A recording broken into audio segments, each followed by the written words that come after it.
Excuse me, excuse me, can I buy you a cup of coffee?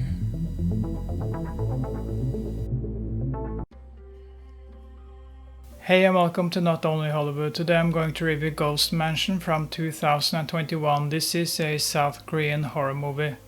A webtoon artist gets obsessed with an old apartment complex. It has a reputation of being haunted, and he meets a caretaker that tells him stories of some missing tenants. I never have high expectations when I sit down to watch smaller horror movies, but they also surprise me sometimes, and Ghost Mansion is a movie that surprised me. The story takes place in an old apartment complex where several tenants have disappeared. So the protagonist tries to figure out the mystery. Several stories are told here. I think it's around 5 different stories. Several of the characters cross paths in a few scenes, but they don't have a connection to each other. They are all stars in their own story. The major mystery is what's going on in the old apartment complex. There are different stories about the building and the ground it stands on. There's nothing new to see here, but I can't say that the movie does much wrong. Some of the stories are better than other stories in the movie, but I was surprised by the overall quality.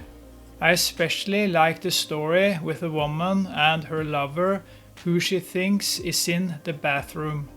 This story and how it's executed is the highlight of the movie. It's so simple but effective. The tension and atmosphere are fantastic. I also liked the story when a young man is visiting his friend who has bad skin and is eating rotten food. It's creepy and the atmosphere is great.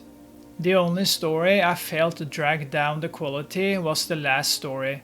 It felt too long, and when we finally get the answer to the big mystery, it felt a little flat and generic. But other than that, this is an entertaining horror movie that didn't surprise me. But it has tension in several scenes, and it also creates the right atmosphere. From 1 to 10 I give Ghost Mansion a 6 out of 10. Thank you for watching, and I'll see you next time. Sleep well and dream about me.